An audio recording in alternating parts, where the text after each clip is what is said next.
5th October 2024. പ്രധാന വാർത്തകൾ എന്തൊക്കെയാണെന്ന് നമുക്ക് നോക്കാം. ആദ്യമായിട്ട് at least 28 naxalites killed in Chhattisgarh operation GS3 വരുന്ന ടോപ്പിക്.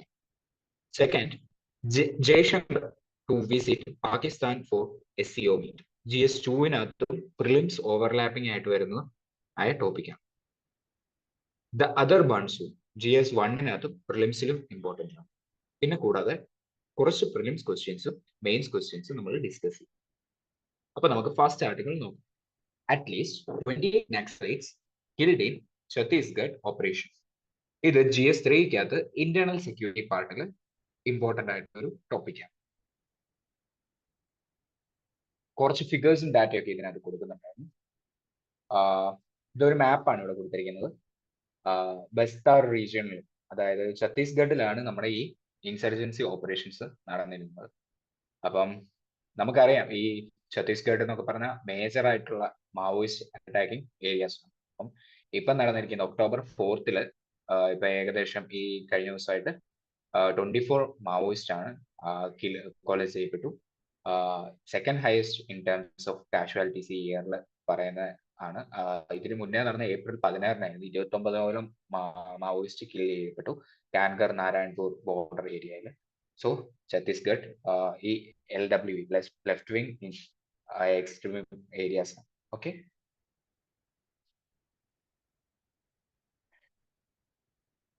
അപ്പം നമുക്ക് നോക്കാം എന്താണ് നക്സലിസം എന്ന് നമുക്ക് നോക്കാം. The term Naxalism derives its name from village Naxalbari of West Bengal. West ബംഗാളിലെ നക്സൽബാരി എന്ന വില്ലേജിൽ നിന്നാണ് നക്സലിസം എന്ന വാക്ക് ഡിറൈവ് ചെയ്തതെന്ന് നമുക്ക് അറിയാമെന്ന്. It originated as a rebellion against local landlords who bashed a peasant over a land dispute. ഇതൊരു local land ലോഡിന്റെ എതിരായിട്ട് നടന്ന ഒരു റെബല്യൻ ആണ് ഈ നക്സലിസത്തിന്റെ ഒറിജിൻ എന്ന് പറയുന്നത്. ഒരു നിസാര ഒരു ലാൻഡ് ഡിസ്പ്യൂട്ടിന് മേൽ ഒരു കർഷകൻ ഒരു ലോക്കൽ ലാൻഡ് ലോഡിന് എതിരായിട്ട് നടത്തിയ റെബല്യൻ ആണ് നക്സലിസത്തിന്റെ തുടക്കം. The movement soon spread across eastern India in less developed areas of states such as Chhattisgarh, Odisha and Andhra Pradesh. LWE അല്ലെങ്കിൽ left wing extremist are popularly known as Maoist world wide and as naxalites in India. ഇവരെ ഇന്ത്യയിൽ വിളിക്കുന്ന പേരാണ് LWE. Left wing എക്സ്ട്രീമിസ്റ്റിനെ ഇന്ത്യയിൽ വിളിക്കുന്ന പേരാണ് Naxalites. അവരെ നേരെ വേൾഡ് വൈഡ് അറിയപ്പെടുന്ന മാവോയിസ്റ്റും. ഓക്കെ, എല്ലാവർക്കും ആ ഡിഫറൻസ് മനസ്സിലായെന്ന് വിശ്വസിക്കും. അടുത്ത ഇതിന്റെ ഒബ്ജക്റ്റീവ് എന്തൊക്കെയാണ് നമുക്ക് നോക്കാം. They advocate for the overthrow of the Indian government through armed revolution and the establishment of a communist state based on Maoist principles. അപ്പം ഇവരുടെ ഉദ്ദേശം എന്താണ്? ഇന്ത്യൻ ഗവൺമെന്റിനെ ഓവർത്രോ ചെയ്യുക ആംഡ് റെവല്യൂഷനിലൂടെ and the establishment of a communist state based on Maoist principles. ഈ naxalism ഒക്കെ main ആയിട്ട് കാണിക്കുന്ന സിനിമ നിങ്ങൾക്ക് അറിയാം, മമ്മൂട്ടിയുടെ ഉണ്ട എന്ന മൂവിക്കകത്ത് ഇത് കാണിക്കുന്നുണ്ട്. കൂടാതെ അത് ഛത്തീസ്ഗഡ് ഈ ബസ്താർ റീജിയൻ അവർ അതിനകത്ത് കാണിക്കുന്നുണ്ട്. കൂടാതെ അടുത്തിറങ്ങിയ കിഷ്കിന്ധ കാണ്ഡത്തിലൊക്കെ ഒട്ടേറെ നക്സലിസത്തിന്റെ റെഫറൻസസ് അതിനകത്ത് പറഞ്ഞു പോകുന്നുണ്ട്. Okay, they view the state as oppressive, exploitative and serving the interest of the ruling elite and seek to address socio-economic grievances through armed struggle and people's war. അപ്പം ഇവരുടെ ഉദ്ദേശം ഈ കാര്യങ്ങളൊക്കെ ആണെങ്കിൽ, അതായത് ഒരു ധാർമ്മികമായ ഉദ്ദേശങ്ങൾ അവർ പറയുന്നെങ്കിലും അവർ ഉപയോഗിക്കുന്ന methods it's very dangerous. It's against constitution, democratic values of a nation. അവർ ഉപയോഗിക്കുന്ന ആ മെത്തേഡ്സ് ഇറ്റ്സ് വെരി ഡേഞ്ചറസ്. അവരുടെ മോഡസ് ഓപ്പറാൻഡി എന്തൊക്കെയാണെന്ന് നമുക്ക് നോക്കാം. Mode of operations.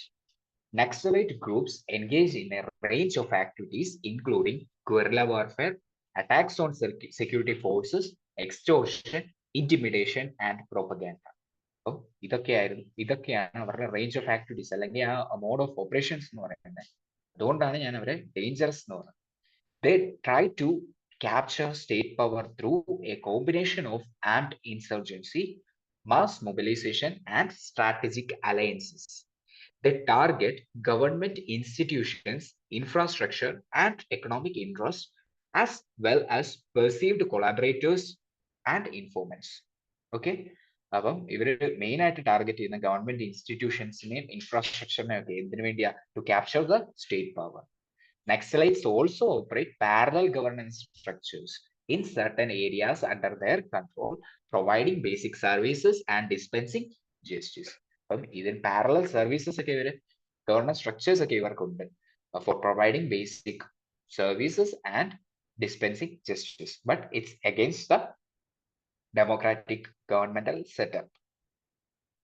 Status of LWE in India. The year 2022 witnessed the lowest number of incidents of violence and deaths in Naxal areas in last 4 decades. അപ്പം 2022 ഇയറിലാണ് ഏറ്റവും കുറവ് incidents violence report ചെയ്തിട്ടുള്ളത്, death. അതായത് കഴിഞ്ഞ 40 വർഷമായിട്ട് ഈ 2022 ആയപ്പോഴാണ് വളരെ കുറച്ചൊരു കേസസിലേക്ക് വയലൻസിന്റെയും ഡെത്ത്സിന്റെയും ഒക്കെ നക്സൽ ഹിറ്റ് ഏരിയാസിലെ ആ കേസസ് കുറച്ചൊന്ന് കുറയാൻ തുടങ്ങി. Okay. Violent incidents in Naxalism affected states have come down by 77% in 2022 compared to the high of 2010. അപ്പം 2010 വെച്ച് കമ്പയർ ചെയ്യുമ്പോൾ 77% കം ഡൗൺ ചെയ്തെന്നാണ് പറയുന്നത്. നക്സലിസം അഫക്റ്റഡ് സ്റ്റേറ്റ്സ് അവിടുത്തെ വയലന്റ് ഇൻസിഡൻസ് 77% കുറവായി. The number of districts affected dropped from 90 to 45. ഇത് minister home minister ആ ടൈമിൽ പറഞ്ഞ സ്റ്റേറ്റ്മെന്റ് ആയിരുന്നു 2022. The number of deaths of security forces and civilians in LWE violence has also reduced by 90% in 2022. നമ്മുടെ security പേഴ്സണൽസിനെയും സിവിലിയൻസിനെയും കൊല്ലുന്നതും കുറഞ്ഞിട്ടുണ്ട്. 90% ആയിട്ട് reduce ചെയ്യാൻ നമുക്ക് സാധിച്ചിട്ടുണ്ട്. Compared to the high of 2010, 98 in 2022 and from 1005 in 2010. അതായത് മാസീവ് ഡിക്രീസ് ഉണ്ടായിരിക്കുന്നത് 90% നമ്മൾ പറഞ്ഞത്. 1005 ആളുകൾ മരണപ്പെട്ടിരുന്നു 2010. പക്ഷേ ഈ 2022 ആയപ്പോൾ അത് 98 ആയിട്ട് നമുക്ക് കുറയ്ക്കാൻ സാധിച്ചു. സെക്യൂരിറ്റി പേഴ്സണൽസും സിവിലിയൻസും ഒക്കെ മരിക്കുന്നതിന്റെ എണ്ണം LWE വയലൻസ് മൂലം. ഓക്കെ. അടുത്തത് states affected by LWE. The states of Chhattisgarh, Jharkhand, Odisha, Bihar, West Bengal, Andhra Pradesh, Telangana, Maharashtra, Madhya Pradesh, and Kerala are considered LWE affected. Kerala ഉൾപ്പെടെ ഇത്രയും സംസ്ഥാനങ്ങൾ LWE affected ആയിട്ട് രേഖപ്പെടുത്തുന്നുണ്ട്. The red corridor is the region in the central, eastern, and southern parts of India that experiences severe Naxalism, Maoist insurgency. അപ്പം ഇതിനെ എന്താ വിളിക്കുന്നത്? ആ ഏരിയയെ തന്നെ നമ്മൾ കേട്ടിട്ടുണ്ട്, പഠിച്ചിട്ടുണ്ട്, റെഡ് കോറിഡോർ. ഓക്കെ. ഇവിടെ നമുക്കറിയാം ഈ മാപ്പിനകത്ത് ഹൈലി അഫക്റ്റഡ് ഏരിയാസ് ഉണ്ട്, ഈ ഛത്തീസ്ഗഡിന്റെ ഭാഗങ്ങൾ. പിന്നെ കൂടാതെ മോഡറേറ്റ്ലി അഫക്റ്റഡ് ഏരിയാസ് ഒക്കെ കാണിക്കും. മാർജിനലി അഫക്റ്റഡ് ഏരിയാസ് കൂടുതൽ ഈ സ്റ്റേറ്റ് ഓഫ് കേരളയിലും പിന്നെ അതുപോലെ കുറച്ചിടത്ത് നമുക്ക് ആ പച്ച നിറത്തിൽ മാർജിനലി അഫക്റ്റഡ് ഏരിയാസ് ഒക്കെ കാണാം. ഈ മാപ്പ് ഒക്കെ നിങ്ങൾക്ക് ഇങ്ങനത്തെ ക്വസ്റ്റ്യൻ വരുമ്പോൾ നിങ്ങൾക്ക് മെയിൻസിനകത്ത് യൂസ് ചെയ്യാൻ പറ്റും. Okay. What are the causes of Naxalism? എന്താണ് നമുക്ക് നോക്കാം. Socio economic factors. First one, poverty and lack of development. എന്തുകൊണ്ട് ഇങ്ങനെയുള്ള ആശയങ്ങളിലേക്കോ ഐഡിയോളജീസിലേക്കോ ആളുകൾ മാറാൻ കാര്യം? അവിടെ ഉള്ള അണ്ടർ ഡെവലപ്മെന്റും കാര്യങ്ങളുമാണ് മെയിൻ ആയിട്ടുള്ള ഒരു പ്രോബ്ലം എന്ന് പറയുന്നത്. Okay. Naxalism thrives in underdeveloped regions with high poverty rates. Majorly നമുക്ക് ഈ ഫോറസ്റ്റ് ഏരിയാസിലൊക്കെ നമുക്ക് ഇത് കാണാൻ പറ്റും. Adivasi, indigenous and Dalit, lower caste communities often face social exclusion and lack access to basic necessities like health care and education. അപ്പൊ അങ്ങനെയുള്ള vulnerable ആയിട്ടുള്ള കമ്മ്യൂണിറ്റീസ് അവർ ഫേസ് ചെയ്യുന്ന ബുദ്ധിമുട്ടുകൾ മാറാൻ വേണ്ടി അങ്ങനെയുള്ള ആളുകൾ കൂടുതൽ സ്വാധീനിക്കുന്നുണ്ട് ആളുകൾ ഈ ഇങ്ങനത്തെ ആശയങ്ങൾ വെച്ചിട്ട്. കാരണം അവരുടെ അണ്ടർ ഡെവലപ്മെന്റ് ആണ് അതിന്റെ മെയിൻ ഒരു ഇഷ്യൂ. അപ്പം അവർക്ക് ഇങ്ങനത്തെ ആശയങ്ങൾ കേൾക്കുമ്പോൾ എന്ത് സംഭവിക്കും? അവര് അത് തെറ്റാന്ന് മനസ്സിലാക്കാതെ അവർക്ക് ഇവിടുന്നുള്ള പെർസിക്യൂഷനൊക്കെ അവർക്ക് മാറണം. സോ ആ രീതിക്ക് ആ നക്സലിസത്തിലേക്ക് മാറുന്ന ആളുകൾ, this fuels resentment and makes them receptive to naxalite ideology. Okay. രണ്ടാമത്തെ ഫാക്ടർ എന്താണെന്ന് നോക്കാം. Land dispute, land rights dispute. Adivasis have been displaced from their traditional lands due to mining and development projects. Creating anger and sense of injustice. ഈ dam നിർമ്മിക്കുമ്പോഴും mining നടത്തുമ്പോഴും ഒക്കെ ആദിവാസീസിനൊക്കെ displace ആവാൻ തോന്നിട്ടുണ്ട് സ്ഥലത്ത്. അപ്പൊ എന്താ നക്സലിസ്റ്റ് എന്ത് ചെയ്യും, എക്സ്പ്ലോയിറ്റ് ചെയ്യും ഈ ഡിസ്പ്യൂട്ട്സിനെ. എന്നിട്ട് എന്ത് ചെയ്യും, അവര് ചാമ്പ്യൻസ് ഓഫ് മാർജിനലൈസ്ഡ്, ഇങ്ങനെയുള്ള മാർജിനലൈസ്ഡ് ആയിട്ടുള്ള കമ്മ്യൂണിറ്റീസിന്റെ നേതാക്കൾ അല്ലെങ്കിൽ അവിടുത്തെ വിജയികൾ അല്ലെങ്കിൽ ചാമ്പ്യൻസ് ആയിട്ട് ഇവര് മുന്നോട്ട് വരും, അവർക്ക് വേണ്ടി വാദിക്കുവാണ്. അപ്പം സോ അവരിൽ ഒരു തെറ്റായ ഒരു സെൻസ് ഓഫ് ഒരു സെൻസ് ഓഫ് ലീഡർഷിപ്പ് ആണെന്ന് അവരെ തെറ്റിദ്ധരിപ്പിക്കുക, അവരുടെ നന്മയ്ക്കാണെന്ന്. പക്ഷെ അവരെ അറിയുന്നില്ല ഇറ്റ്സ് റോങ്. ഓക്കെ, അപ്പൊ അതൊക്കെ ഇതിന്റെ ഒരു ഇഷ്യൂ ആണ്. ഓക്കെ, അടുത്തതായിട്ട് exploitation by powerful entities. Tribal communities are particularly vulnerable to exploitation by landlords, money lenders, and mining companies. ഇപ്പൊ നമ്മൾ ഓൾറെഡി പറഞ്ഞ കാര്യം. പിന്നെ naxalites position themselves as protectors against such exploitation. ഞാൻ ഓൾറെഡി പറഞ്ഞു, അവർ ആ ഒരു പൊസിഷനിലേക്ക് കയറുവാണ് അവർ. അപ്പൊ അതാണ് അവിടുത്തെ ഏറ്റവും മെയിൻ ഇഷ്യൂസ് എന്ന് പറഞ്ഞാൽ. അവരങ്ങനെ ചിത്രീകരിക്കുകയാണ്, പ്രൊട്ടക്ടേഴ്സ് ആണ്. പിന്നെ ഉള്ളത് കാസ്റ്റ് ഡിസ്ക്രിമിനേഷൻ ആണ്. Dalits who face social and economic marginalization may find Naxalism appealing as it challenges the existing caste hierarchy. ഈ എക്സിസ്റ്റിംഗ് ആയിട്ടുള്ള കാസ്റ്റ് ഹയറാർക്കി ഒക്കെ ചലഞ്ച് ചെയ്യുമെന്ന് ദളിറ്റ്സിന്റെ ഇടയിലൊക്കെ ഒരു തോന്നൽ ഉണ്ടാക്കുകയാണ് ഈ നക്സലിസ്റ്റ് ചെയ്യുന്നത്. പൊളിറ്റിക്കൽ ഫാക്ടേഴ്സ് എന്തൊക്കെയാണ് നോക്കാം. ഇത്രയും നേരം പറഞ്ഞ സോഷ്യോ എക്കണോമിക് ഫാക്ടേഴ്സ് ആയിരുന്നു. ഇനി നമുക്ക് പൊളിറ്റിക്കൽ ഫാക്ടേഴ്സ് എന്തൊക്കെയാണ് നമുക്ക് നോക്കാം. ഒന്നാമതായിട്ട് weak governance and lack of infrastructure. Naxalism in areas with weak എവിടെയാണ് നക്സലിസം ഉണ്ടാകുന്നത്? വീക്ക് ഗവർണൻസ് പ്രസൻസ് ഉള്ളിടത്താണ്, ഗവൺമെന്റ് പ്രസൻസ് ഉള്ളിടത്താണ് നക്സലിസം ഉണ്ടാകുന്നത്. ഒന്നാമത്തെ അതിന്റെ കാര്യങ്ങളാണ് പുവർ ഇൻഫ്രാസ്ട്രക്ചർ, റോഡ് കാണത്തില്ല, കമ്മ്യൂണിക്കേഷൻ നെറ്റ്വർക്ക് കാണത്തില്ല, അപ്പൊ അവർക്ക് ഒരു ഡെവലപ്മെന്റ് ഉണ്ടാകത്തില്ല. അപ്പൊ എന്താ ആ സ്ഥലങ്ങളിൽ ഒരു ഡെവലപ്മെന്റ് ഉണ്ടാകത്തില്ല. അപ്പൊ പുവർ ആയിട്ടുള്ള ഇൻഫ്രാസ്ട്രക്ചർ ഉള്ളപ്പോൾ റോഡും കമ്മ്യൂണിക്കേഷൻ നെറ്റ്വർക്ക്, അതായത് സിഗ്നൽസും റേഞ്ചും ഒന്നും കാണത്തില്ല. അപ്പൊ എന്താണ്, ഇവർക്ക് ഈസിലി അങ്ങനെയുള്ള ഏരിയകളിലൊക്കെ ഓപ്പറേറ്റ് ചെയ്യാൻ പറ്റും. അതുകൊണ്ടാണ് ഇങ്ങനെയുള്ള ആളുകൾ ഫോറസ്റ്റ് ഒക്കെ കേന്ദ്രീകരിച്ച് പ്രവർത്തിക്കുന്നത്. ഓക്കെ, അല്ലെങ്കിൽ അണ്ടർ ഡെവലപ്ഡ് ആയിട്ടുള്ള ഏരിയാസ് ഒക്കെ കേന്ദ്രീകരിച്ച് അവരുടെ പ്രവർത്തനങ്ങൾ നടത്തുന്നു.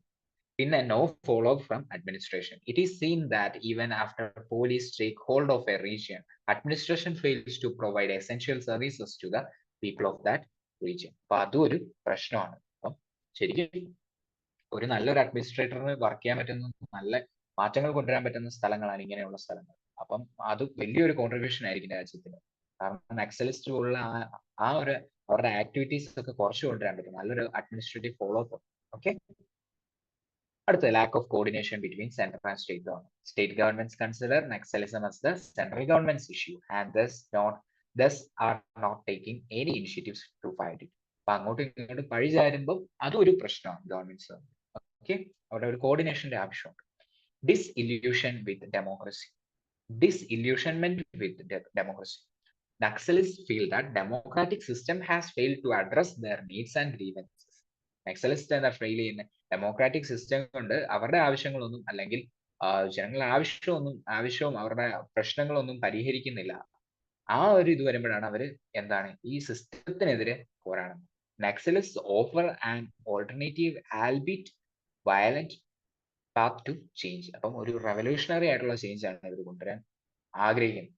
പക്ഷെ വി നോ അവരുടെ ആ ഒരു മോഡസ് ഓപ്പറാൻഡി വളരെ മോശമാണ്. നമ്മളെപ്പോഴും ഒരു മാറ്റം കൊണ്ടുവരണമെങ്കിൽ എവിടെ കയറിയിട്ടാണ് ചെയ്യണമെന്ന് പറയുന്നത്. നമ്മൾ സിസ്റ്റത്തിൽ കയറിയിട്ട് വേണം മാറ്റം വരുത്താൻ, അല്ലാതെ സിസ്റ്റത്തിനെ തന്നെ തകർക്കാനായിരിക്കരുത് ആരുടെയും ഒരു അജണ്ട എന്ന് പറയുന്നത്. ഓക്കെ, അഡീഷണൽ ഫാക്ടേഴ്സ് എന്തൊക്കെയാണ് നോക്കാം. First one is globalisation. Discontent with the impact of globalization, particularly displacement due to land acquisition for corporates, can contribute to Naxalite support. അപ്പൊ ഞാൻ ഓൾറെഡി പറഞ്ഞു, ഒത്തിരി പേർക്ക് ട്രൈബൽ ഏരിയാസ് അവിടെ നിന്നൊക്കെ ഒത്തിരി പേരെ ഡിസ്പ്ലേസ് ചെയ്യേണ്ടി വരും. ലാൻഡ് അക്വിസിഷനും മൈനിങ് കാര്യങ്ങളൊക്കെ ഞാൻ പറഞ്ഞിരുന്നു. മൈനിങ് പിന്നെ അതുപോലെ ഡെവലപ്മെന്റൽ ആക്ടിവിറ്റീസ് കാര്യങ്ങളൊക്കെ ഞാൻ പറഞ്ഞിരുന്നു. അതുകൂടാതെ എന്താ ഡിസ്പ്ലേസ്മെന്റ് നടക്കുന്ന ലാൻഡ് അക്വിസിഷൻ, കോർപ്പറേഷൻസിനൊക്കെ വേണ്ട ലാൻഡ് അക്വിസിഷനൊക്കെ വേണ്ടി ആളുകളെ ഡിസ്പ്ലേസ് ചെയ്യുമ്പോൾ അതും നക്സലൈറ്റ് സപ്പോർട്ടിന് കാരണമുണ്ട്. പിന്നെ confusion over tackling Naxalism as A social issue or as A security threat. Confusion ഉണ്ട് ഇപ്പോഴും ആളുകൾക്ക്. ഇതൊരു സോഷ്യൽ ഇഷ്യൂ ആയിട്ടാണോ കണ്ടത്, അതോ അതായത് ഡെവലപ്മെന്റൽ ഇഷ്യൂ, സോഷ്യോ ഡെവലപ്മെന്റ് അല്ലെങ്കിൽ സോഷ്യോ എക്കണോമിക് ഇഷ്യൂ ആയിട്ടാണോ, അതോ ഇതൊരു സെക്യൂരിറ്റി ത്രെറ്റ് ആയിട്ടാണോ? So there are confusions. Wide geographic spread. LW groups operate in remote and inaccessible areas. dense forests, hilly terrains, and where there is lack of proper infrastructure, making it challenging for security forces to track them down. So, look at challenges. കുറച്ച് government initiatives എന്തൊക്കെയാണ് നോക്കാം. What are initiative of government against Naxalism? First one is National Policy and Action Plan to Address Left-Wing Extremism 2015. ഒരു policy national policy and action plan to address LWE 2015. പിന്നെ സമാധാൻ എന്ന് പറഞ്ഞൊരു സ്കീമുണ്ട്. പിന്നെ aspirational district programme. Okay, ഇതൊക്കെ നമുക്ക് അറിയാവുന്ന കാര്യമാണ്. Aspirational district programme ഓരോ ഡിസ്ട്രിക്ട്സിന്റെ ഇങ്ങനെ വൾണറബിൾ ആയിട്ടുള്ള ഡിസ്ട്രിക്ട്സ് നമ്മൾ ഡെവലപ്മെന്റ് കൊണ്ടുവരുന്ന സ്കീമാണ്. സോ ഇതൊക്കെ എന്തുമായിട്ട് റിലേറ്റഡ് ആണെന്ന് ചോദിച്ചു കഴിഞ്ഞാൽ നക്സലിസത്തിനെ കൗണ്ടർ ചെയ്യാൻ വേണ്ടി കൊണ്ടുവന്നത് നമുക്ക് എഴുതാൻ പറ്റും. ഓക്കെ, പിന്നെ അടുത്തത് security related expenditures scheme implemented in 10 LWA affected states for security related expedition. It relates for training and operational needs of security forces, ex gratia payment to the families of civilians or security forces killed or injured in LWA violence, rehabilitation of surrendered LWA cadres, കീഴടങ്ങിയവരുടെ അതാണ് surrendered LWA cadres എന്ന് പറയുന്നത്. കീഴടങ്ങിയവരുടെ rehabilitation പുനരധിവാസത്തിനെ കുറിച്ചാണ്. പിന്നെ community policing, പിന്നെ village, ഇതൊക്കെ counter ചെയ്യണമെങ്കിൽ എന്ത് വേണം? കമ്മ്യൂണിറ്റി പോലീസിങ് ആവശ്യമാണ്.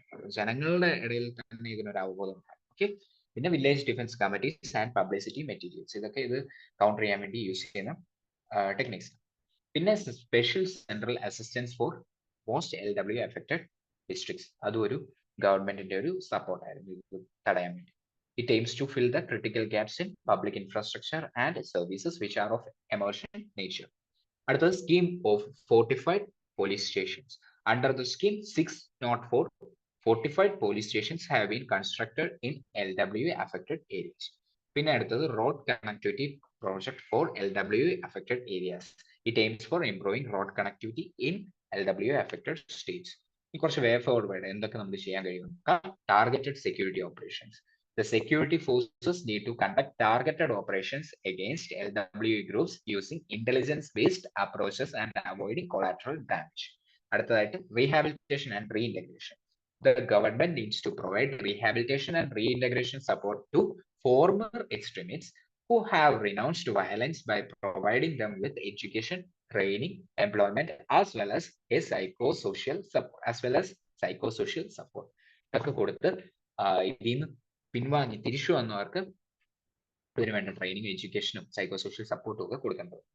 States should rationalize their surrender policy in order to bring innocent individuals caught in the trap of LWA into the mainstream. അങ്ങനെയുള്ള ആളുകളെ നമ്മുടെ സറണ്ടർ പോളിസി കുറച്ചുകൂടെ റാഷണലൈസ് ചെയ്ത്, സ്റ്റേറ്റ്സ് കുറച്ചുകൂടെ റാഷണലൈസ് ചെയ്ത് ഇന്നസെന്റ് ആളുകളെ നമുക്ക് നല്ല പാതയിലേക്ക് കൊണ്ടുവരേണ്ട ആവശ്യം. പിന്നെ അടുത്തത് empowering local peace ambassadors. Identify and empower influential individuals within communities who are committed to promoting peace and countering extremist narratives.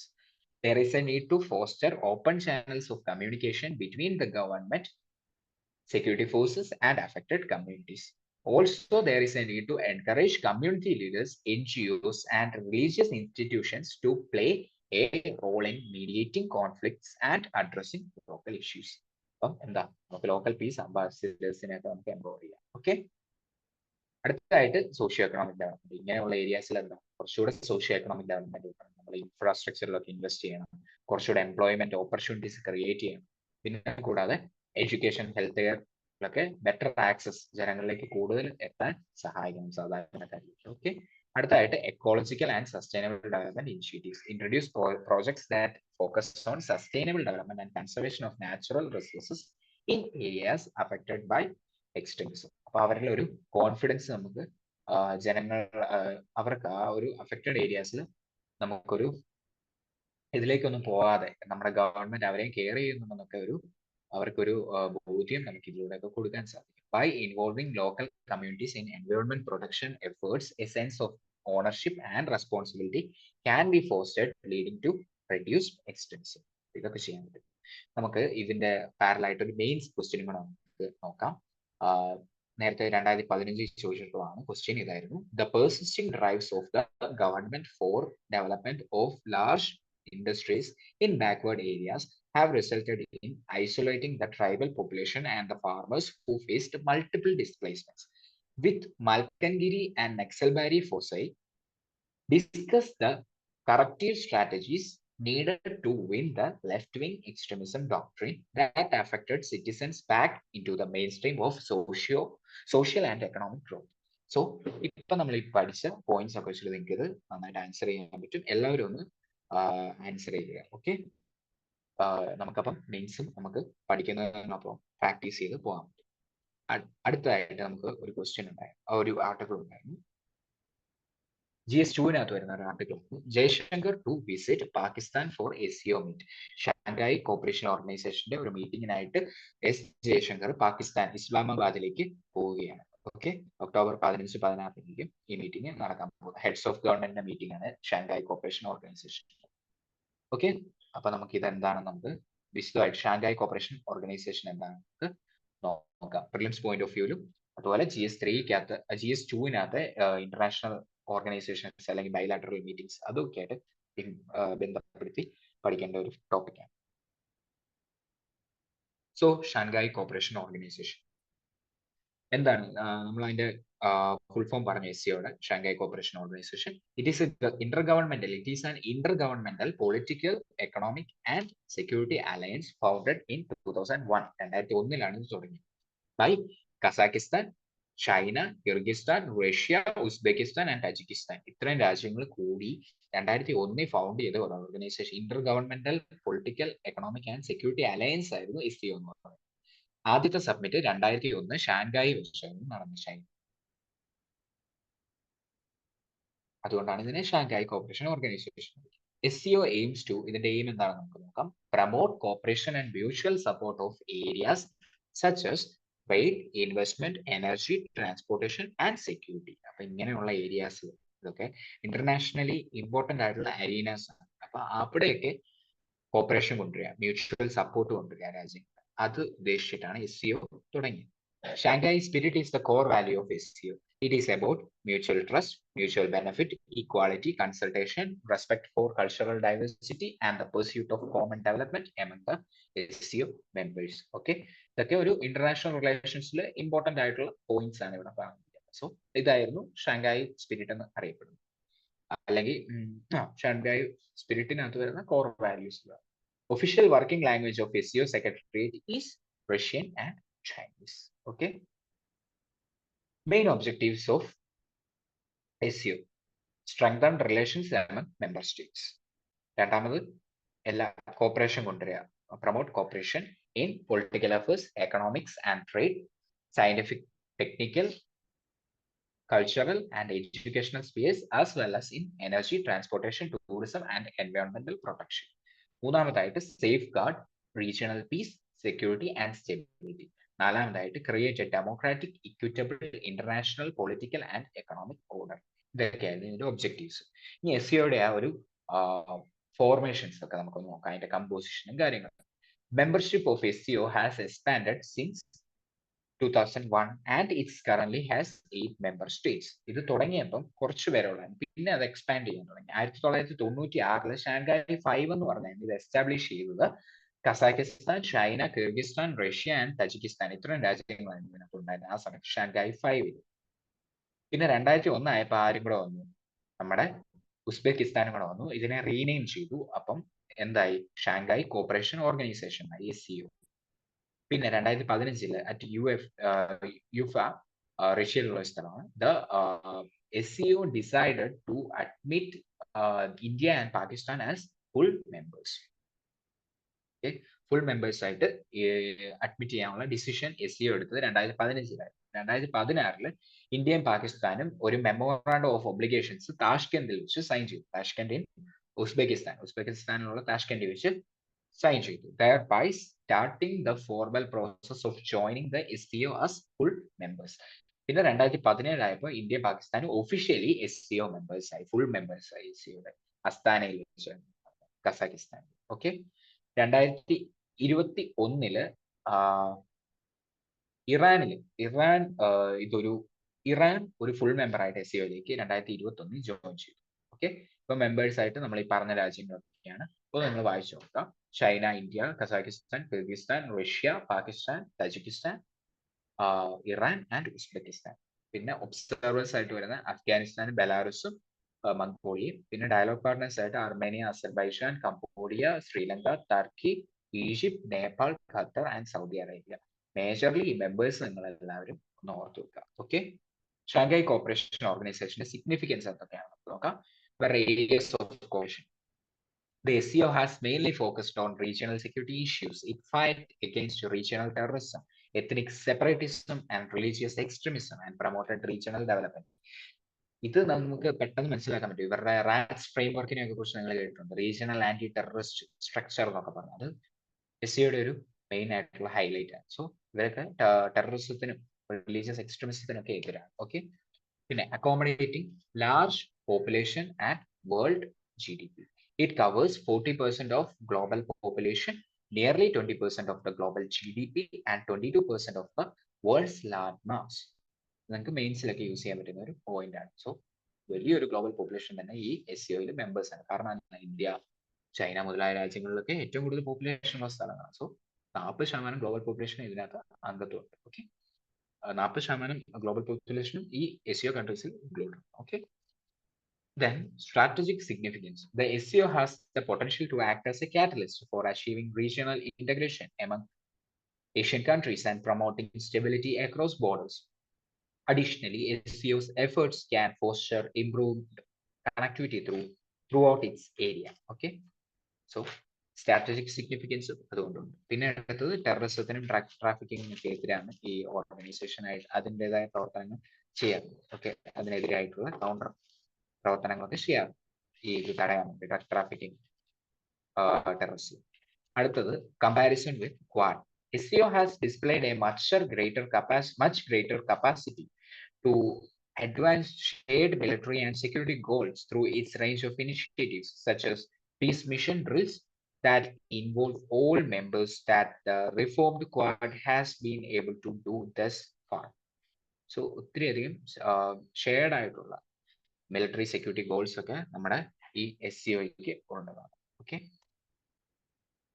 പിന്നെ ഞാൻ പറഞ്ഞു ഇമ്പോർട്ടൻസ് ആൻഡ് റെലവൻസ്. ഈ പറഞ്ഞ കാര്യങ്ങളൊക്കെ തന്നെയാണ്.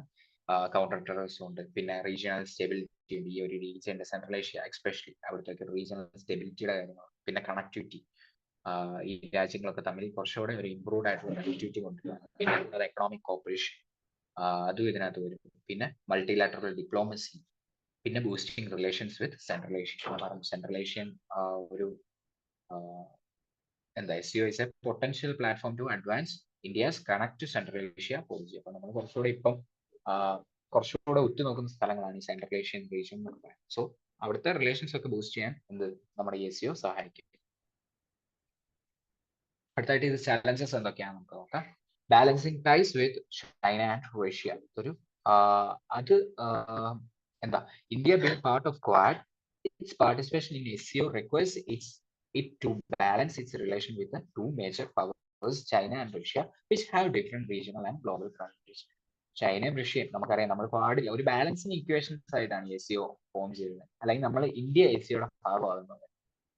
ക്വാഡിലും നമ്മളുണ്ട്, SCOയിലും ഉണ്ട്. സോ ക്വാഡിൽ എന്താ, അമേരിക്കയൊക്കെ ആയിട്ട് നമുക്കൊരു കോപ്പറേഷൻ വരും. ഇവിടെ എന്താണ്, ചൈനയും റഷ്യയും ആയിട്ടൊരു കോപ്പറേഷൻ നമുക്ക്. സോ ഒരു ബാലൻസിങ് ഇക്വേഷൻ ആണ്. ബാലൻസ് മെയിൻറ്റെയിൻ ചെയ്യാന്നുള്ള ഒരു ചാലഞ്ച്. ഇനി അടുത്ത അഡ്രസ്സിംഗ് റീജിയണൽ സെക്യൂരിറ്റി കൺസേൺസ്. ഞാൻ പറഞ്ഞു ടെററിസം, സെപ്പറേറ്റിസം, എക്സ്ട്രീമിസം, ഇതിനൊക്കെ എതിരായിട്ട്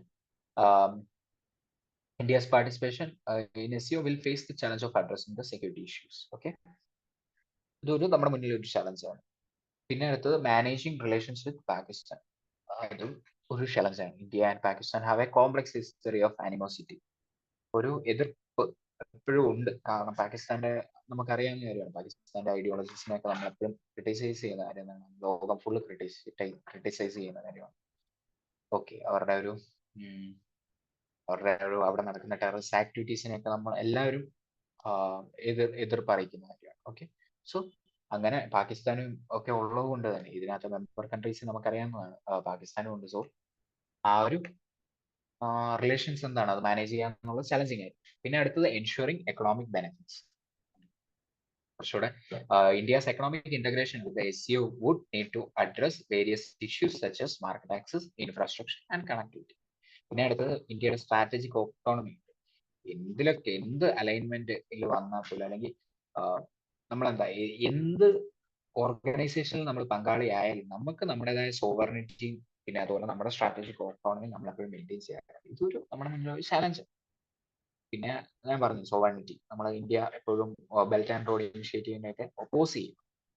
സോ അവിടെ നമ്മളെന്താ അവിടെ ചൈന ഇതിനകത്ത് മെമ്പറാണ് സിഒയ്ക്ക്.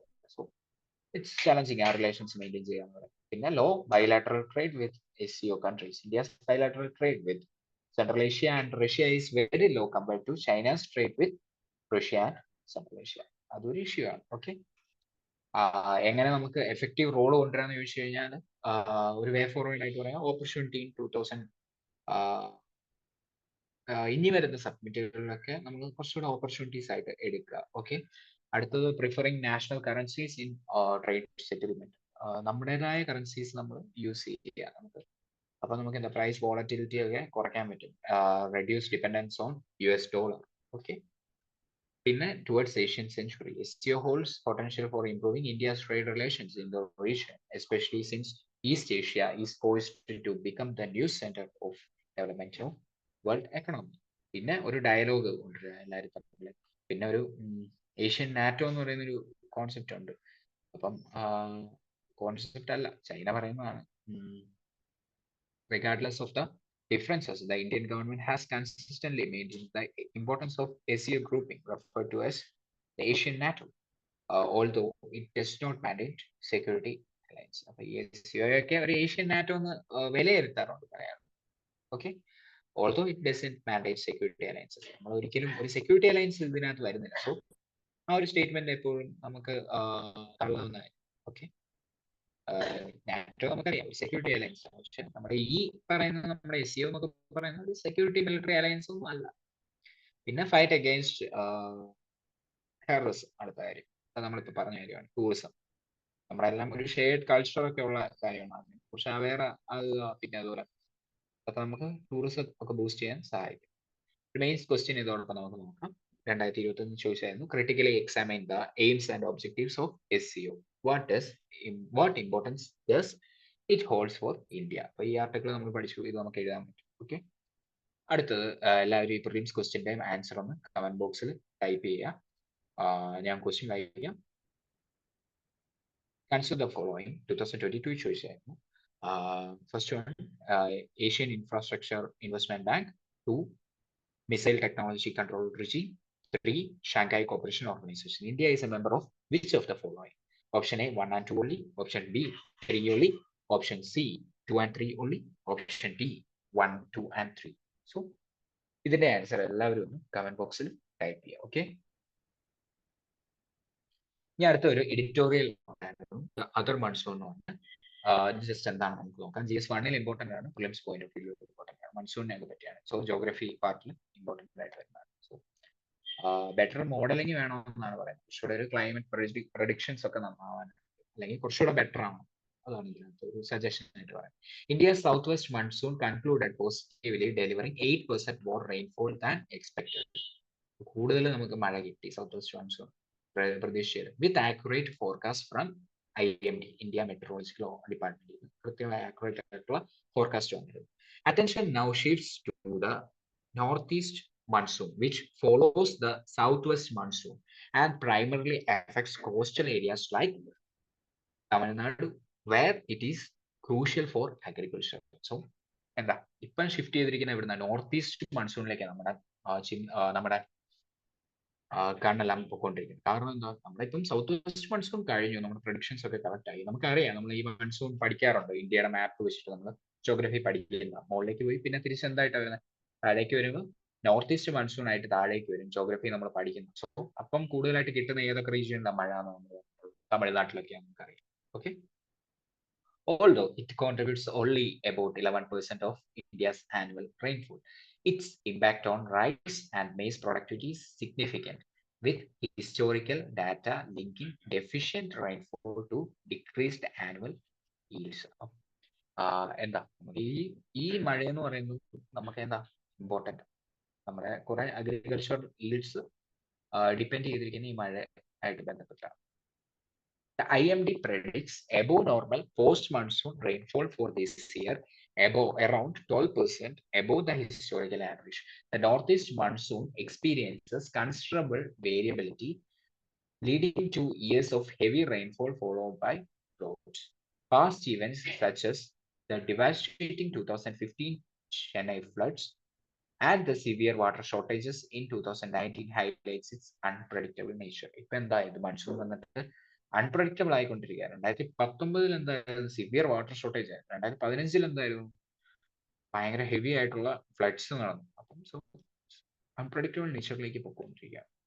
This year's forecast suggests another normal northeast monsoon. Suggest ചെയ്തിരിക്കുന്ന നോർമൽ മൺസൂൺ ആണ്. നോർമൽ നോർത്ത് ഈസ്റ്റ് മൺസൂൺ ആണ്. Potentially aided by a La Nina effect. Improved forecasting systems have raised awareness on this monsoon's importance, but more emphasis is needed on understanding its impact on urban flooding and disaster management, especially in the context of climate change uncertainties. ഇത് പറയാൻ പറ്റാത്തതുകൊണ്ടാണ് നമ്മൾ ഇനിയിപ്പോൾ എന്താ ചിന്തിക്കേണ്ടത്, മഴ വരുന്നതിനല്ല എന്താണ് urban ഫ്ലഡിങ്ങുമായിട്ട് ഇതിനെ connect ചെയ്യണം, അണ്ടർസ്റ്റാൻഡ് ചെയ്യണം. അത് വെച്ചിട്ട് ഓക്കെ, അർബൻ ഫ്ലഡിങ്ങും പിന്നെ അതുപോലെ ഡിസാസ്റ്റർ മാനേജ്മെന്റുമായിട്ട് ബന്ധപ്പെടുത്തി നമ്മൾ ഇതിനെ കൂട്ടി വായിക്കേണ്ടതുണ്ട്. കാരണം ക്ലൈമറ്റ് ചേഞ്ച് എന്ന് പറയുന്നത് വളരെ അൺസർട്ടൻ ആണ്. ഓക്കെ, അതൊക്കെയായിരുന്നു ഈ ആർട്ടിക്കിൾ പറയാൻ. സോ ഇന്നത്തെ പ്രധാനപ്പെട്ട ആർട്ടിക്കിൾസ് നമ്മൾ സോ ഹാപ്പി ലേണിംഗ്. എല്ലാവർക്കും അടുത്ത ഡേയിൽ കാണാം. Okay, thank you.